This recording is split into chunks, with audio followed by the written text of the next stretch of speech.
to the Athletes in Motion podcast, From Race to Recovery, with your hosts, Tom Riegel and Kenny Bailey.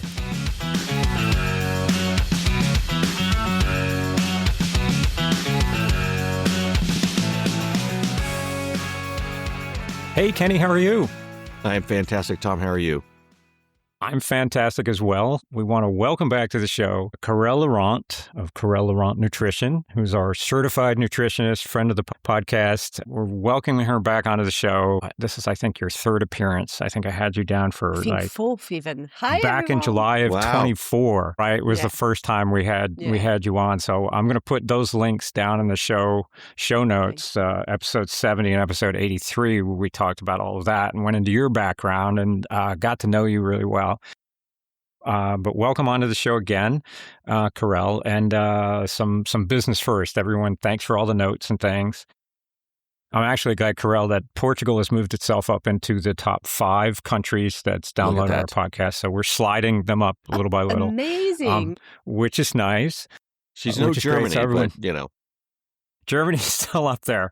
Germany's still beating you a little bit, but it's great to have everybody listening. We really appreciate you all. Keep comments and feedback coming, 5 stars, thumbs up, all that good stuff. And, if you've got good criticism as well, like we're just trying to improve and make this podcast as good as we can. So keep up that good work. We really appreciate everything. And subscribe to we're on the YouTube channel. If you're watching our beautiful faces on YouTube, or if you're on how you get your audio podcast, it's just about every format, I think, platform out there we're on. So Karelle, welcome back. Happy New Year to you. This is early in January 26th, or actually late in January 26th, already cruising through. So we wanted to chat with you about early season nutrition. So we're transferring ourselves, kind of moving from a off-season workout routine. Some people know workout routine in the off season. So, and people are starting to get back into thinking about it. They're planning their races for the year, or if they haven't already, they're putting some stuff out there and they're starting to think about how they eat, what they want to do. They want to lose some weight. Some people need to get back into healthy eating because they made it through the holidays and just ate whatever, like all the crazy holiday type food. So what's the best advice for them? How do they get started? It's probably the toughest thing to wrap your head around. And this part of the world is cold still. Today it's very cold. And it's how do we get ourselves motivated to do that? And are there any tips and tricks and things that we can get ourselves motivated, part of it, but also what are we looking at to eat? What should we be eating? Yeah. That's multiple questions there. Yeah, but I think I got the. Well, thanks again for having me. It's always a pleasure to join you guys. To start the year, I think there's also a lot of expectation, and I think it's really important to start with that, is we just put a huge expectation on doing it all very quickly and perfectly. And I think it's really important to realize that you don't have to eat perfectly from day one of your 2026 journey. So just one step at a time. Say, maybe each week you have one small achievement to tick, one expectation, and it could be, I'm going to speak for me, for my expectation to you guys, but it would be maybe eating whole food first, or maybe, not buying any more refined carbohydrate, not as much, and maybe replacing it with whole food, eating more protein, because what happens is often when we're off season, we just don't necessarily think through to our plates, our beautiful wellness plate, where you really have a good intake of protein. Increasing the protein right at the start is going to help you, if your training increase, to just reduce those cravings that you're going to have very early on. It's going to really help you as well to make sense of that training and to increase that muscle mass, right? That's the whole point. And I think that's a really good start. Making sure you don't skip meals, because you can't start the season with skipping meals. You really need to get that really nice, good routine, good sleep. It's not a nutrition per se, but it goes into the lifestyle. Yeah. And every week you just add a momentum. One more thing. Don't do everything on day one. Don't do the sleep, the protein, the whole food. Some people can. Make the list. But let's face it, it's too much. It's overwhelming. I'm sure you're working and then you're training. So, probably your parents and, having your own company. So just one step at a time. Perhaps looking into alcohol. I know it's all or nothing with January being, quite famous for the dry January. Yeah, it doesn't have to be all or nothing. You don't necessarily have to just cut down alcohol entirely. You can just be mindful. Okay, I'm still going to have a dinner with friends this weekend, but this week I don't need to have a beer, or maybe swap it for an alcohol-free beer because it's quite nice as well. We have options now. It wasn't like that a long time ago. And just be kind to yourself, exercising and having a life of being an athlete. It doesn't matter your level. It's also a lifestyle. So that gives you the momentum to have your best version in terms of health. And that just gives you an outcome, right? So you just need to be in a better shape to train better, to have your goals this way. I think that's just really important. Think about one more thing think about making sure you eat before and after your training. I think that's what's important as well. We often, and I still to this day have clients who would say to me, oh yeah, I have to lose weight. I want to lose weight. I was, under the conception that you shouldn't be eating because then you exercise so you don't lose weight. No, that's not how it works. Sadly, it's actually the opposite. The more you're going to exercise, I would suggest to make sure you are eating around this session to really make the most of those sessions. Yeah. And I think that's something that we have this conversation. I have this conversation with athletes a lot of the time. We're talking about in order to lose weight, and losing weight and training at the same time is not beneficial at all. I mean, your body will transform itself when you're training if you're eating properly, but you're looking at if I want to lose a few pounds before I get started training, you should do it before, not during your training, because it messes things up. And I think people think about I burn, 3,500 calories is 1 pound of body fat. It's somewhere around that number. So you figure, okay, I'm doing a workout and I'm burning 300 calories at this workout. So if I make that same workout more intense, now I'm burning 800 calories, and that's going to get me to my goal faster. But people don't realize that you're not burning the right calories. You're not burning fat at that point because the intensity has gone up.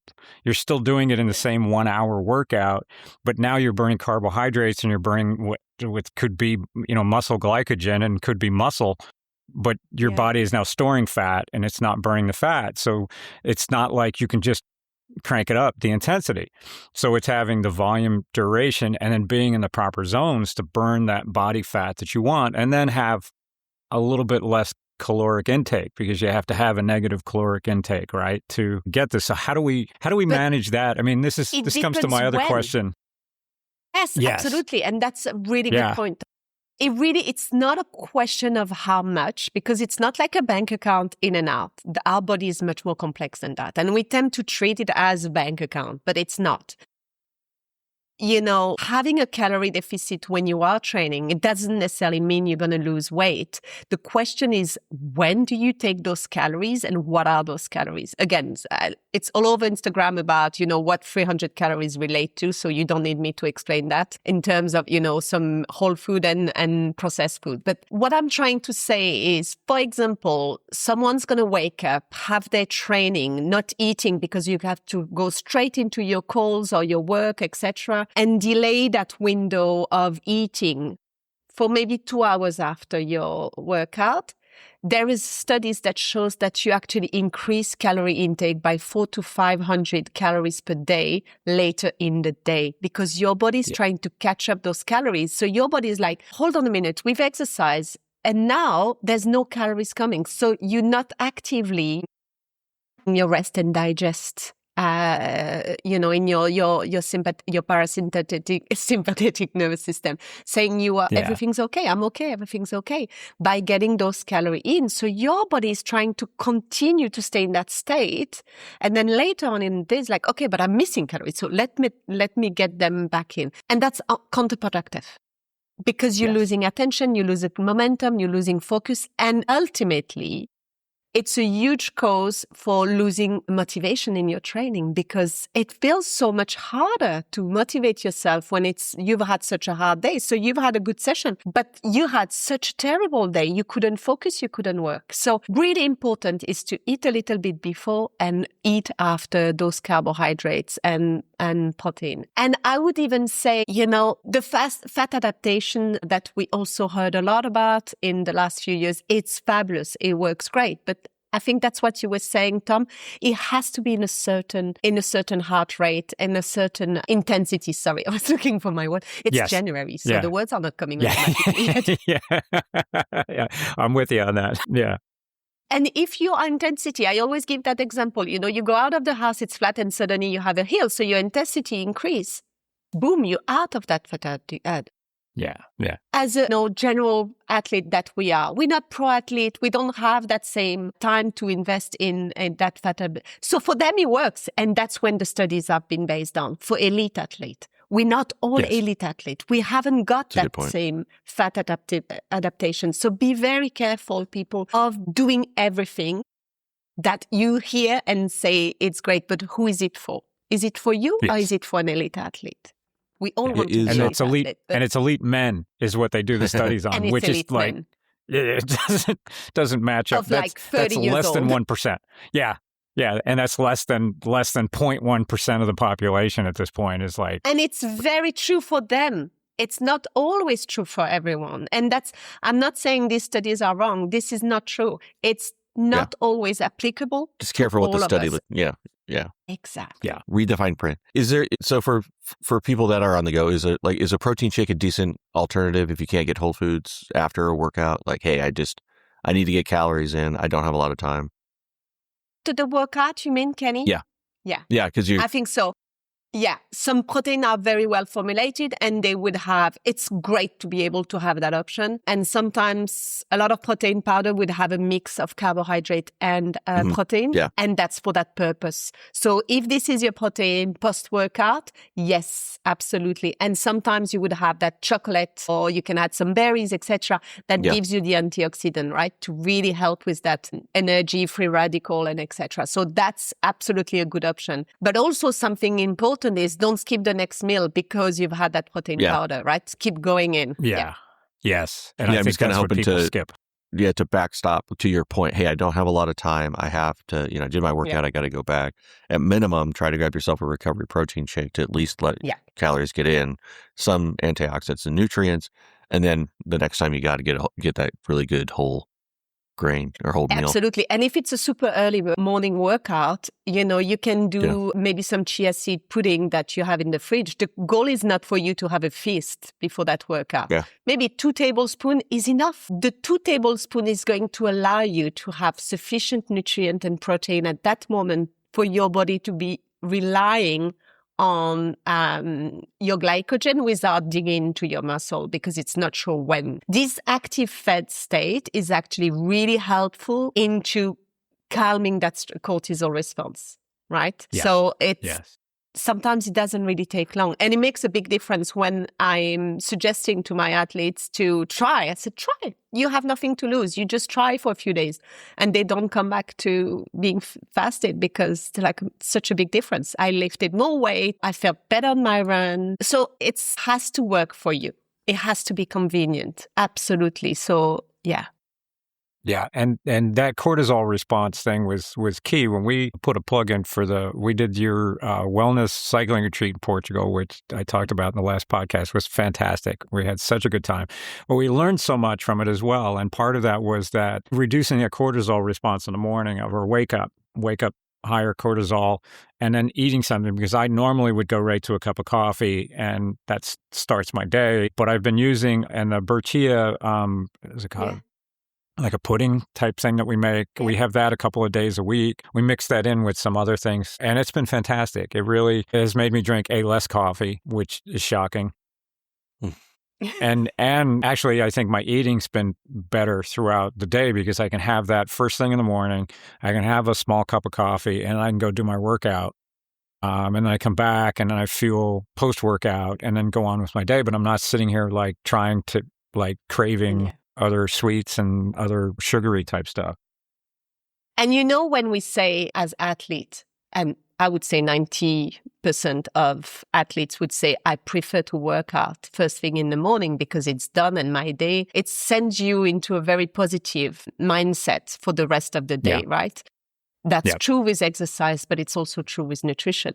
The first meal you're going to have will dictate what are your cravings going to be during the rest of the day. So that's why we keep saying breakfast needs to be protein rich, maybe some fibers as well. That's really helping to balance that blood sugar response. If you start with an increase of blood sugar response because you've had, a processed orange juice, or you've had something that was, I'm not going to give example because I don't want you to do it.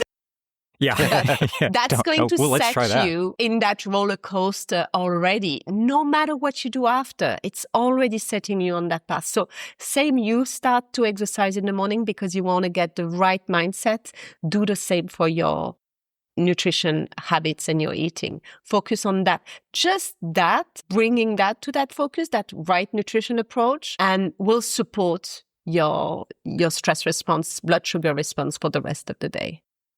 Yeah. If we could dive into that a little bit, because I do, I do a morning workout, right? And it's mainly, when I get up, I mainly eat carbs, right? I'll eat like Raisin Bran or something and a banana, and then, half a cup of coffee. But I go to the workout, that workout I do in the morning, it's going to be a pretty heavy lift. 2 questions. It's just like, I'm afraid if I'm going to shove too much calories in me that my stomach's going to then take over. And then, so how far in advance should I be looking at that intake before I get ready for that workout? How far early really depends on the workout and the person. Some people can digest, it depends how, and that's part of the gut training as well. So we can come back to this after. I would say at the moment you said you're having toast and a banana. No. Yeah, it was just like a whole grain cereal. And then. Sorry. Yes. But that you're able to eat that before your workout, correct? Yeah. Yeah. I feel like I'm in a caloric deficit when I get to that workout. I don't want to belch yogurt. So, great. That's fun. You. But, and then you're doing short burst workouts, right? It's a lifting workout on that morning. Yeah. Right. They tend to be harder. You would need some good carbs there for sure, but you need to have slow release carbs, not necessarily just processed carbs. So careful with the banana. It's quite heavy to digest. I found that bananas are usually very heavy, but it's a fruit. So it's a good carbs, but it's already 30 grams of carbohydrates. So it's almost as much as a gel, which is crazy when you think about it. Yeah. And what I would do is maybe do some overnight oats. That might be easier to digest. So you could combine overnight and chia seeds, have a bit of maple syrup, have some blueberries. Exactly. You can even add some protein powder to this because that's just going to have that really good. But again, Kenny, you don't necessarily need to eat a lot. Now, what you start eating is maybe 2 or 3 tablespoons. Half an hour before, 40 minutes before, the same timing as you have now. And then you slowly increase to see how you feel during the workout. Already making the swap in a small quantity. Do you feel better? Do you have a better response? Do you have a better recovery? And then you can increase slowly. But I would make some small tweaks to just have something a little bit more sustainable. Really nice overnight. And the overnight oat, I've got the recipe on my website, but you can have, old-fashioned rolled oat, and it can be something you do for 3 or 4 days. You don't have to do it every night because let's face it, when you just, you probably don't have time to do your breakfast every night. Something I don't necessarily like is preparing the next meal when you are that meal. It's always like you have to anticipate so much all the time. But a little bit of anticipation is quite good because it helps you to be on track. So maybe that's a good swap to try. And you can probably have half of that banana mixed with some blueberries. See how that feels. Yeah, I think it's have a whole banana, right? Yeah, it's a bonk issue. I think when I'm 40 minutes into it, it's sort of like now I'm starting. How long you do? But how long time? Can you pop a gel? That workout? Yeah, I was about to say. That workout's generally going to be an hour, right? And it's going to be high intensity, sort of, compound stuff. Yeah. So I'm getting ready for high rocks, and so then it's a lot of, push heavy things. So. Try this. Make the swap see how you're feeling during the workout. If the bonking still happen, you could always combine a little bit of carbohydrate during the workout that you sip in your water. Because that I've been also trying to do that. Yeah. You know, there's a 120 calorie scratch that I just kind of take with me and see if that kind of helps. Yeah, the scratch is good. You know, throughout and which brings me to a good question, because winter, you know, when you guys are talking about nutrition, it's funny. I'm just thinking back, it gets cold. We always eat a lot of like, you know, more savory sort of pots of stuff, right? Stews and braised things. But the one thing that also that I'm trying to keep up on, I'm doing a lousy job, is around hydration and water, because it's so cold. It's so hot. It's difficult to do that, and the air is dry, so we're getting dried out because that those heat inside the house is that dry heat. And, Lucky we don't have heat in Portugal. I know you do. You have a wetter winter type, like humidity wise, right? In Portugal, Karelle, right? Yeah, it's we were talking about that. It's so dry in here. I have 2 humidifiers going. Said that one to me. in the bedroom crazy. and one in the front. It doesn't seem to be making a dent. Like her skin's still super dry. It's just like I can't. Like, how many of these do I need to put up in the house in order to try to survive? It's just and so hydration is tough, right? Because of that. Yeah, it's so hard. And to be fair, humid or not humid, I've got the same. So I just got this bottle because my kids done that too. So sometimes parents learn from the kids. It's actually much more helpful to drink in that. Yeah. It's tough, but you've got to think that you need to hydrate, and you feel it. You feel it more in the winter because when you don't drink, your lips are, and you're not going to eliminate. So especially for someone who's trying to, January, you don't drink a lot, you're trying to lose weight. You can't lose weight if you don't hydrate. And it's really hard in terms of getting the right level of energy if you're not hydrating properly, because your cell needs water, right? So it's and we all know why it's important, but it's a question of doing it. The goal would be to try to remember to drink 1 glass of water per hour. And that would be ideal. And then on top, you have your workout. It's trying to be able to drink. And you will never drink as much that you drink in the summer. That's for sure. You can't, because it's not the same automatism, but it's just giving yourself some really good tools to help you drink. So if you go to your computer, think about getting one of those bottles, because you're going to have instinctively the need to drink when you're talking, but then you can't, because you can't leave the conversation. So you can't do it, right? Yeah. And it's a really good point. I think that's the difficult part, is because you're so cold, or you just don't think about it. You're not sweating. It's easy to remember during the summer, right? And to your point, maybe you have to just be more mindful put a bottle within visible. I try to keep a bottle in my car, because I drink the most when I'm driving, because I have nothing else to do. Yeah. So it's like, how do I place, you have, same thing with chapstick, by the way. I got six chapsticks all over the place. Every, yeah. Of what? Chapsticks? Lip balm. Yeah. Yeah. Yeah. Labello? I have one everywhere. Everywhere. If you have chia seeds next to you, that's going to be that'll be the trifecta right there. Yeah. So, no, I don't have chia seeds. No chia seeds? You don't have seeds?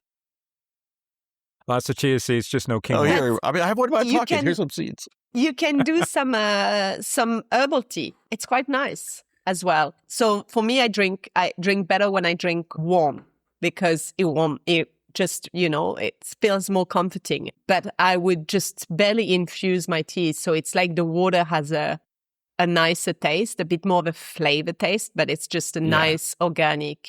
So usually I would use the same tea bag almost the whole day. You could, yeah. Not that I'm cheap, I just don't need to have another one, and it still has flavor, just enough for that. So that could also be easier to drink when it's warm, because it motivates you a little bit better. But rather than putting bottle in different places, is just get a bottle that you can carry. And, you build the automatism. You put the bottle next to your phone. So you're going to take your phone, and somehow the bottle is here. So it will be hard at the beginning, but it will quickly get easier to think about it. I think that's... Yeah, it's creating the habit. It's creating the habits, that's the hard small part, little right? habits that... And like you said, think about one thing at a time. Don't... One thing at a time. We've got quite a list we've gone over today already. Don't try to do everything at once. Yeah, you won't succeed. Exactly. most people have exactly. finished what? January 9th is the day that most people have given up on their New Year's resolutions. The 9th Really? or something like that. I think that's the day. Yeah. They only make it like less than 2 weeks in before they give up because they try to do too much all at once. That's it. And it's creating the those habits. expectations of doing it right and succeeding and etc. And it just doesn't have to be. It's okay. Well, I think, the world you know, will you go still back to that spin. mindset thing. You know, it's kind of interesting because like Sunday, it was, I think, 28 degrees and I went for a run anyway because it was sunny and there was no wind. And Nice. It was like, sometimes it's fun as an adventure. Like if you switch your, you know, if you have the proper, you know, I was able to gear up accordingly, right? Get a hat on, get some gloves on. But it's also kind of a fun thing to do because it's sort of like, I'm out here and you're not. Yeah. I'm putting in the work and you're not. But it's also just experiencing that different weather and coming back. You get that hot shower at the end, you know, you get a prize. It's sort of that, it's a mind, instead of it's cold, I'm going to shrink and, you know, my couch is very comfy. It's how do I create an adventure out of it? How do I experience something maybe I haven't experienced before? If I'm a warm weather person, what is it? And I have the proper gear. Again, I keep saying proper gear. I don't want you to go freezing, but just go see what it feels like. Yeah. Maybe you find it's a better workout, or it's a workout that, you know, the run ended up being a really quality run. You know, I'm not sweating as hard. I was able to feel sun, but not necessarily, Yeah. you know, I don't know. It's just kind of it's hard to, it's easy, I guess, the other way around. It's easy to sit on the couch because it's winter and those are wintry things to do, right? Where getting out sometimes it's just like, hey, let's do something that is not normal, not what the human body wants. Let's just go do it and see the fun that you can have in that, the adventure in that, I guess. Yeah. The mindset is always that if you can change that mindset to I have to do a workout, to I get to do a workout, something as simple as that makes all the world of difference.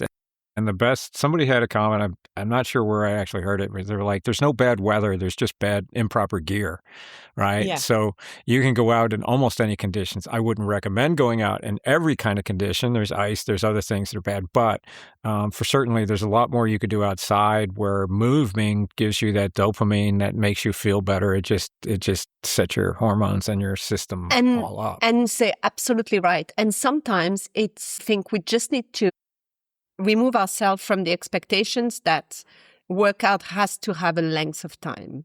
It has to be an hour at the gym. It has to be 10 kilometers. It has to be, you know, if you have 20 minutes and 20 minutes fit, it's still a workout.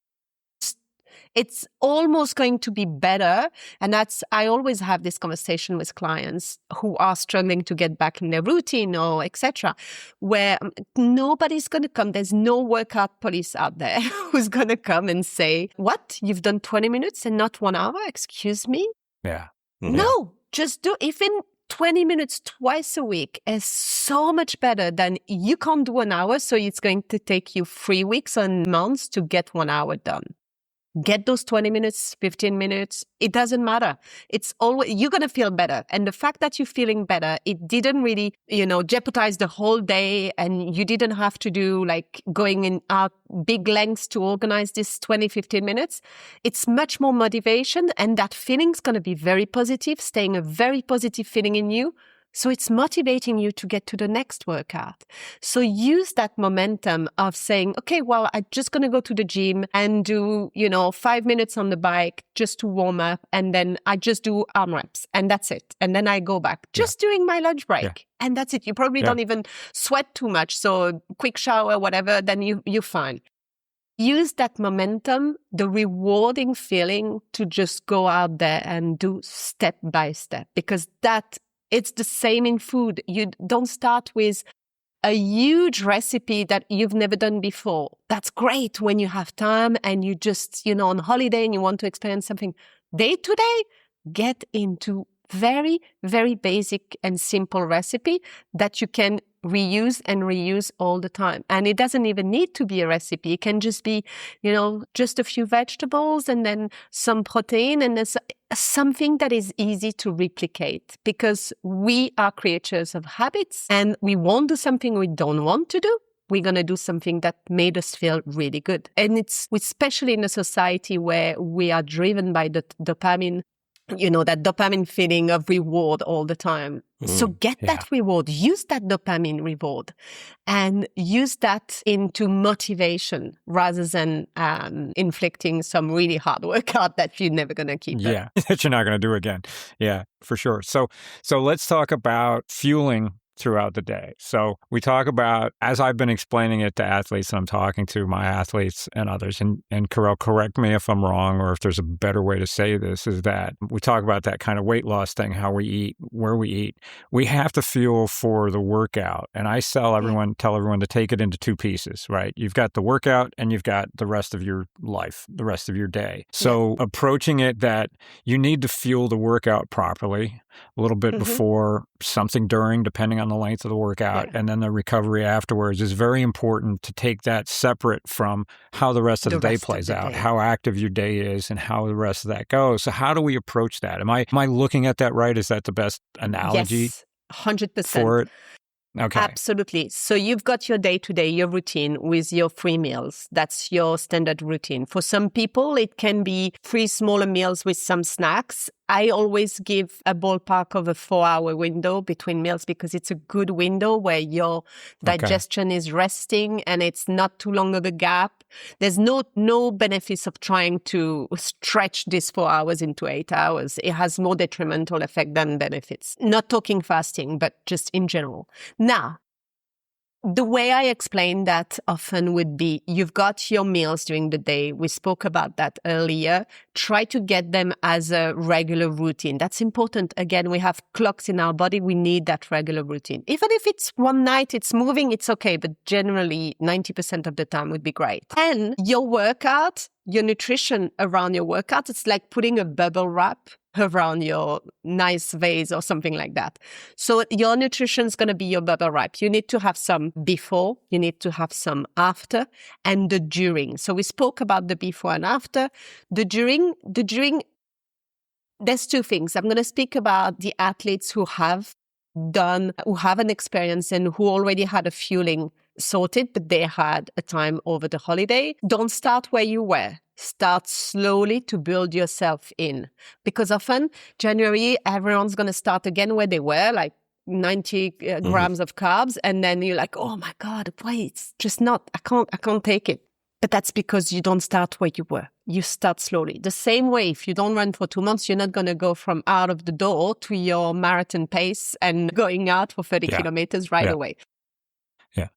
And that's just really important to take it step by step. Increase 10-15% every week in terms of during the workout. So that's how you prevent GI issue, is to really work, write down where you are at, how much do you take?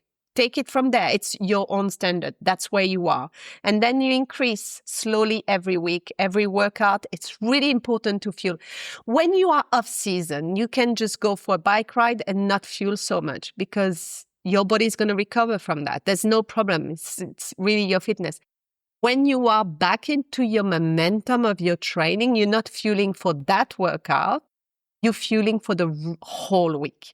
And I often have that conversation with athletes where they're just going to be like, yeah, but I can do 3 hours without.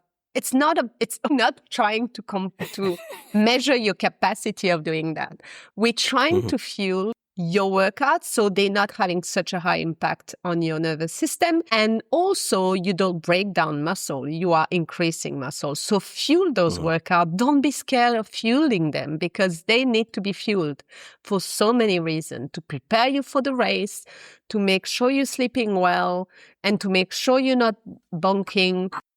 That's what's important. I hope I answered your question. So would you also say if somebody did a workout and then they eat a meal a little bit later, but now they're so famished and ravenous that they're trying to eat all afternoon? I talk to athletes, especially as they start doing some longer workouts, some longer stuff, where they're like, I just can't stop eating. Like all afternoon, I'm just eating because I just can't do it. And my understanding is that because the workout wasn't fueled properly, now you're in this deficit where you're trying to catch up and your body's not there. So that's what I'm telling people is the key signal of you go out and do a 2-hour ride on a Saturday or Sunday, you do your longer ride, you go out for a couple hours, you ride and you eat a little bit, but you have some stuff, and you come back and you eat, but then like an hour later, you're just like, God, I'm sitting down to eat a huge sandwich and something else, and then I'm having snacks, and I'm just like, I can't get enough fuel into my body. It's like, well, because you didn't fuel that workout properly, and your body's telling you like it needs more energy. So that's key, right? The bubble wrap, exactly. And that's so right. It's fueling that workout, but it's also what type of nutrient are we getting into or macronutrient are we getting? Mm-hmm. Yeah. What are we eating? Is it only refined carbohydrate? Is there some fibers? The fibers are so important to really buffer that, slow down the absorption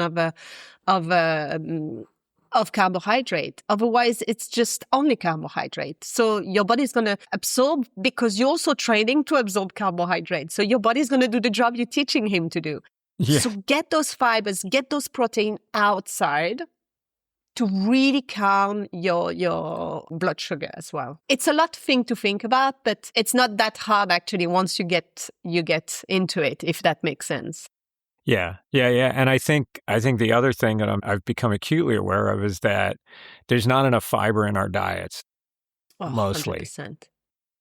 And you go like, well, I had a sandwich with, or I had a hamburger, I had something else. And it's just like, yeah, but all of the fiber has been stripped out of the bread, if you're having like the biggest thing I think of is a hamburger roll, right? Or, it's kind of a sandwich roll in that sense. The processed ones, the ones you buy in the store have no fiber in them. They've been stripped out and they have completely, most of the time, some added sugar to it.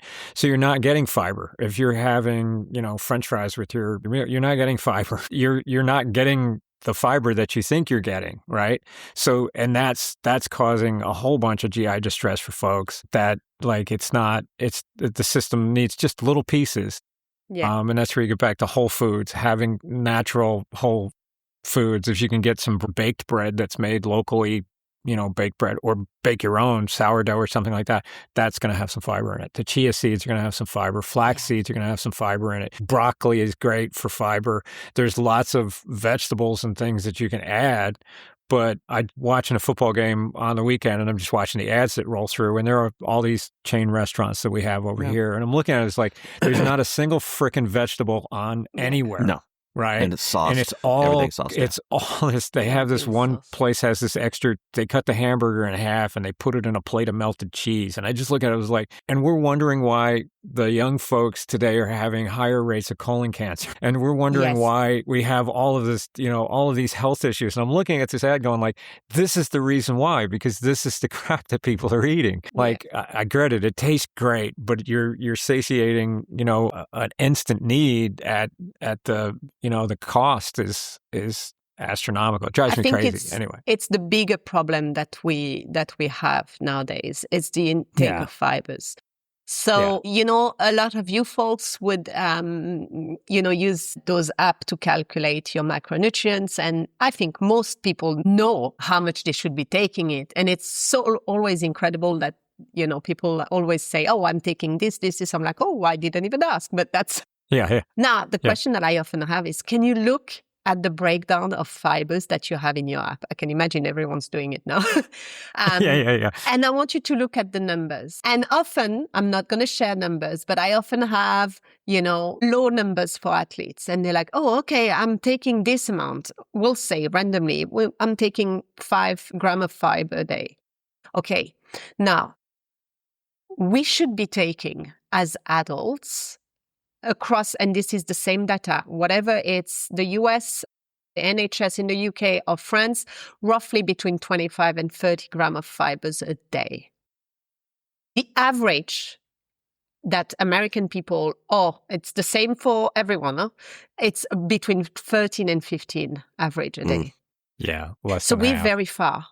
So why are people having higher level of cholesterol? Why are we having blood sugar issue?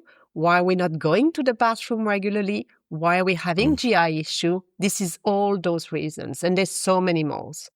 Now, fibers, where where do we find fibers? I think most of us, I know, you guys know, but most people don't understand what fiber is or what it's coming from. So it's everything that is coming from plants. It could be your vegetables. You're absolutely right, Tom. It could be fruits. It could be nuts and seeds. Anything from plants, not animal. Nothing from very low fibers. As you say, they've been taken off from that process of refined food. If you take the example of the orange juice, for example. So when you buy an orange juice in the shop versus an orange that's going to be freshly squeezed at the retreat when you're coming in Portugal. We just squeezing that orange, right? Sounds silly and childish to explain. Everything comes out with the fibers, with the pulp, right? You call that as well, like that in pulp, English, yeah. Huh? Everything. Yep. A lot of kids don't like that. But that's why when you drink the orange, you have all of these fibers that slows down that blood sugar. So why, when you buy them in the shop, it's not as good? It's because it's going to be stripped out of it to use more of the juice because it's better for consumption.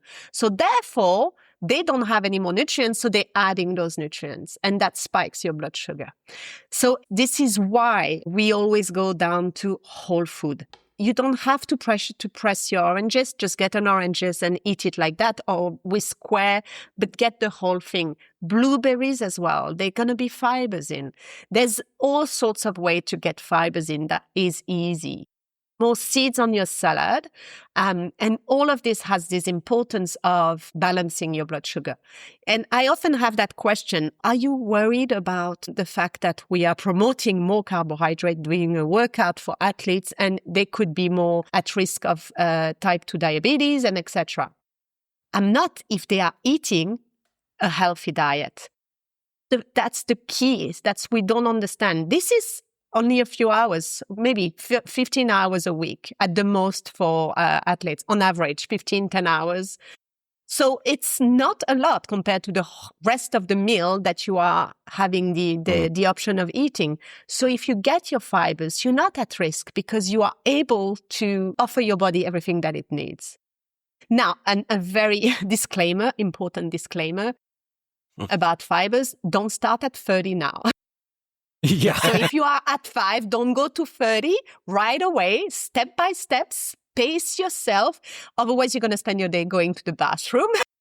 Yes. And you're not damaging anything. You're not making, you're not hurting your body. You will feel gassy. You will feel like you are relying on the toilet proximity a lot. But really, what are you doing by eating fibers is giving the right food to your microbiome, to your beautiful bacteria. What do they do with that? And that's important to say.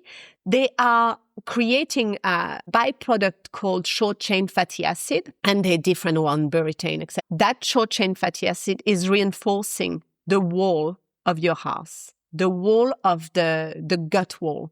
So for people who have heard the word leaky gut or gut permeability, it often is as a result of that lack of fermentation. So if you reestablish a diet with sufficient fibers, progressive, and you will have a healthy microbiome. It's going to help you so much to get to that healthy microbiome. Sorry. Yeah. It was really important to say. Yes, no, we need to. And I think that's part of it based on what we're eating and the process level of the food is whether it gets absorbed in our upper small intestines or our lower intestines. And it's critical to having the food being absorbed in the right spots by the right parts of the body. So that's a lot of science that's above my head, but I totally understand how that all works out. And that balances the rest of your day out. So that makes you feel better, that makes you work better, that makes you a happier person, that makes you sleep better, and it's a spiral in a good way, right? It spirals up instead of spiraling down. On so many levels. And I'm really passionate about gut health because it's really the foundation of all our health and all our symptoms, most of our symptoms, whatever it's, winter depressive symptoms, whatever, which is interestingly, it happens just after we've been eating more, the period of the time that we've been eating more refined carbohydrate, etc. So coming down, what's going on with the microbiome, with our hormones for us ladies. That's really important to eliminate those hormones healthily and properly with everything cardiovascular. And it's really important. And that would be my goal for everyone this year is to help you all to have a healthier. Yes. There you go. Yes. And I think our key takeaways we want to get for everybody here is small changes, just a little bit, creating those habits, our eating habits, our training habits, those little bits and pieces just to get consistency. Consistency is key. I'll come back to this probably every podcast episode is consistency. Consistency in your training. Nothing's going to happen overnight. But if you go consistently through in a couple of months, you're going to feel completely different and you're going to be on a good path to go that way. But start small. Don't expect massive changes right away, but it'll all come through. So I think this is fantastic. Karelle, thank you so much. It's great having you on. It's such a pleasure. Always. Another big plug for so you have multiple cycling wellness retreats with Fiona of Paradise Cycling Tours. Yeah. And I can't say enough on how great experience it was that we've got it booked off on our calendar to come back in November again. It's so exciting. Because we want to be there. We had such a good time. The farm that we stayed at, the accommodations, everything was first rate. And the food was fantastic. And the country's beautiful. Tom. The country's amazing. It's really nice. It was lovely to have Tom and your wife. It was wonderful to have you guys. Yes, this year we have 3 dates, 7 to 13th of March. We still have rooms available. It's going to be a really nice retreat. Can't wait. And it's beautiful blossom spring. It's gorgeous in Portugal at that time. Yeah. May is on wait list for now. And then we have November again, which I think Tom is coming again. Yeah! Well, we've got it booked. In the calendar as well, I've got my very first Nutrition for Performance program starting in end of February. So I do a lot of work one-to-one with athletes, but I was trying to reach people who would prefer to work in a group to feel more accountable as well. And I know it's not necessarily for everyone to do one-to-one work. And I just want to be able to offer that support to many more people across the globe. So we'll just essentially prepare everyone for a really nice season of races. So it starts in February. We'll go through day to day. Essentially what we discussed today, there's 2 or 3 live calls. I need to check. I can't remember. Live calls with me. And it's great. And then the gut health challenge that is in April starting again. We've just started the women's health. Multi-week ones where you're going to be accountable and then have the live calls. You still have me. Great. I'm still going to be joining the call and we work together. But it's a really nice way for people to have a little bit of me, a little bit of one-to-one when we have the opportunity to do some work together during the call, and then to have the accountability to have the group. Okay, this week, this is what we're doing. This is what we're putting in place. And as you probably understood exactly already, that I'm all about pacing ourselves and not doing all at the same time. So it's, I think it's really nice to be able to do that in a group. I really believe in that. Yes. Yeah, some people work really well with a group and like that connection. Absolutely. Yeah, it's accountability too. And the accountability, but it's just meeting other people. Yeah. You kind of sharing that with, you see people that are just like you going through the same things that you're going through is like, makes it very relatable. It makes it seem like it's more feasible to actually succeed and do that. So I think that's great. It's big foster help. So cool. Yeah. Well, thank you so much. Thanks to you guys. Thank you. Really appreciate having you on again. Everybody, thanks for your notes and comments and stuff. So like I said, subscribe. Don't forget to subscribe. You want to get these episodes popping up. We've got lots of great content planned for this year. We've got some really cool stuff. We'll probably hear from Karelle again later in this year because she's a friend of the podcast. We'll go through the different stages throughout the year of some of our training. And any big hot topics that come up. So keep those notes coming, subscribe, thumbs up, 5 stars, all that good stuff helps the algorithm. So we appreciate everybody who's listening. Kenny, it's been great as always. Yeah. And for everybody, thank you. We'll catch you on the next one.